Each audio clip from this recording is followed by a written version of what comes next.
When it comes to true crime, there's nothing more unsettling than audio or video of the event as it happened. It feeds into your worst nightmares of what you would do if you found yourself in such a situation. In August 2010, Amber Tuccaro disappeared, leaving behind a final phone call capturing what was most likely her last moments alive. On January 3rd, 1990, Amber Alyssa Tuccaro was born in northern Alberta, Canada.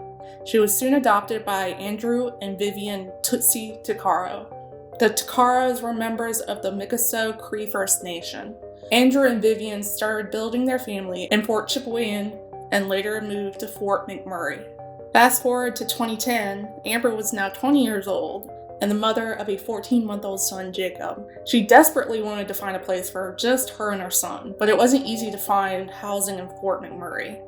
Amber stayed at Unity House, an organization that assists people finding the resources they need to live independently, for multiple periods of time.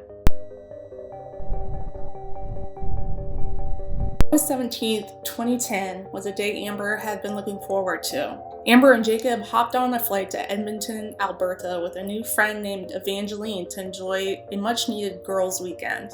The two women had met weeks earlier while they were staying at Unity House. They booked a room at the Nisku Place Motel in Nisku, Alberta, a semi-remote area just outside of Edmonton.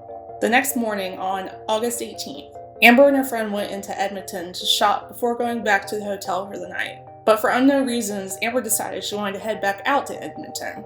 Evangeline agreed to watch Jacob for her. Amber walked out to hitch a ride back to Edmonton, which would soon become a fatal mistake. Amber and her mom spoke and texted each other numerous times that day. But Tootsie became increasingly concerned when that evening Amber stopped responding. She called Evangeline to find out where Amber was. For whatever reason, Evangeline told her that Amber and Jacob were both at the motel sleeping. Tootsie asked Evangeline to have her daughter contact her as soon as she woke up. On the morning of August 19th, Tootsie's concerns turned into panic when she received a text from Evangeline saying only, "Jacob's grandma?" Tootsie immediately knew something was wrong. Amber and Tootsie had a close relationship, and there was no way Amber would suddenly drop out of contact with her mom. According to Evangeline, she said that Amber had left in the middle of the night and left Jacob behind, something that Tootsie said Amber would never have done. Tootsie contacted the Royal Canadian Mounted Police to report her daughter missing, which began an extremely frustrating process for the family. The police didn't take Tootsie's concerns seriously and assumed that Amber was out partying and would show up eventually. Days went by with no contact from Amber, but the RCMP simply would not investigate the disappearance. On August 28, 2010, just 10 days after Amber Tuccaro was reported missing, an RCMP constable recommended the case be closed and Amber be removed from the National Missing Persons database after receiving a report of a sighting. According to Tootsie, quote, "So when they told me they took her off the missing persons list, my first question was, did you guys see her? And they said no. And I was like, how could you take her off after telling me time and time again that you'd have to see her and be 100% sure it's her, and yet you take her off? So it took me 1 month to get her back on the missing persons list. I got the runaround. They told me, call this number, call that number, and I ended back in Leduc again. What's worse is that Amber's belongings that were left in the hotel were thrown in a dumpster after the RCMP originally closed the case, destroying any hope for clues among Amber's personal property. 2 years later, the nightmare continued, when on August 28, 2012, RCMP released a cell phone conversation Amber had had with her brother while in the company of the driver who had given her a ride. The call was 17 minutes long, but only 61 seconds of the audio has been released so far. After being picked up, Amber sensed that something was not right, so she phoned her brother, who was incarcerated at the time. The phone call was recorded, as it is standard for jails and prisons to do so. Where are we by? We're just heading south of Beaumont, or north of Beaumont. We're heading north of Beaumont. Yo, where are we going?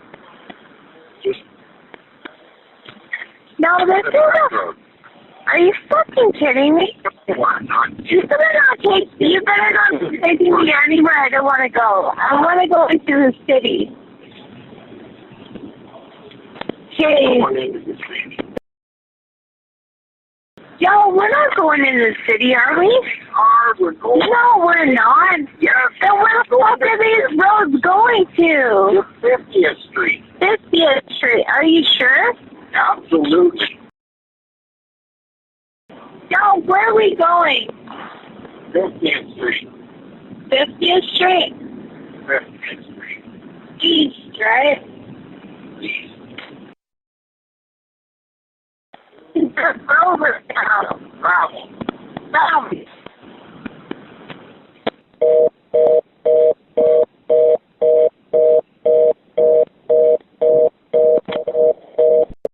On September 1st, 2012, just 4 days after the audio was released, Amber's partial skeleton was found on a rural property near Leduc County by horseback riders. It's unclear why it took 2 years for the recording to be released, but her family said that the RCMP did little to keep in contact with the family. Several months before they were made aware of the existence of such a recording, and before her remains were found, RCMP told them they believed Amber had been murdered. According to Global News, an independent federal review released in 2018 found that the Leduc Detachment's initial investigation of Tuccaro's disappearance was deficient. In 2019, Alberta RCMP apologized to the Tuccaro family, saying the investigation into her death was not the agency's best work. The family of Amber Tuccaro rejected the apology. In 2015, Amber's mother traveled to Ottawa for the first ever roundtable into missing and murdered Indigenous women and girls. She and dozens of families across Canada met with representatives from Aboriginal organizations and federal cabinet ministers. There, she expressed her support for a federal inquiry into the issue. She wanted to shine light on the gaps that exist in the reporting of missing Indigenous women. In 2003, a policing unit was established in the RCMP, known as Project CARE, to investigate the deaths of several vulnerable missing persons in the Edmonton area. And while the RCMP won't say how many cases CARE is investigating, CBC's Aboriginal unit has found at least 15 unsolved cases of Indigenous women who vanished or were murdered in and around the Edmonton area. The partial remains of 4 of those women, including Amber Tuccaro, were all found within a few kilometers of each other in Leduc County. Maybe it's the same guy that's killing these other women that are found in Leduc in this Goo area. And how many more women, girls are going to be killed before he's caught? Because these people that know are not coming forward and identifying him, said Amber Tuccaro's mother.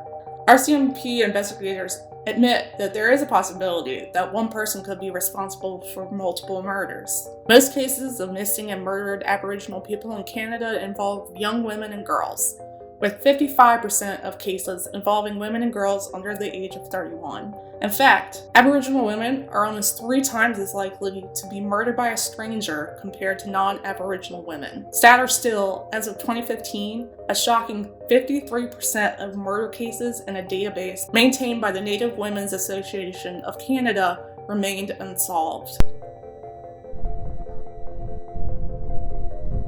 Surprisingly, someone did recognize the male voice in the audio recording. 3 separate women, in fact, said the voice belonged to a man named Pat Carson. He is well known in the area, offering free room and board to people who agree to help out on his ranch for free. He's so well known, in fact, there are multiple websites dedicated to warning others against working for him, including a warning directly from the RCMP. The RCMP are issuing the following public information and warning in regard to release of provincial inmate in the interests of public safety. Patrick Joseph Anthony Carson was released from Fort Saskatchewan Correctional Center on January 28, 2003, on the expiry of his sentence for counseling for sexual exploitation and touching a young person for a sexual purpose. These offenses involve luring young adult female victims by placing newspaper advertisements to work at his ranch on a volunteer basis. The warning, an update from the original, was posted in 2014.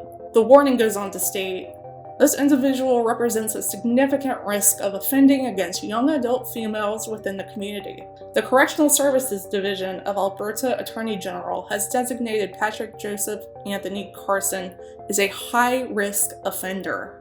You can also find some incredibly disturbing online stories from people that have worked for this man. However, the RCMP spoke with Carson and told the Tuccaro family that they could find no links between Carson and Tuccaro's abduction and murder. Still, it's impossible to ignore that all three women claimed to recognize his voice on the recording, and it all came forward separately. One woman contacted CBC News to say that she's convinced she recognizes the man's voice heard on the audio recording released in Amber Tuccaro's case. "I know that voice. I've ridden with that voice before on several occasions. There is no doubt in my mind that it's his voice," said the woman. She said she reported his name to the RCMP 3 years ago.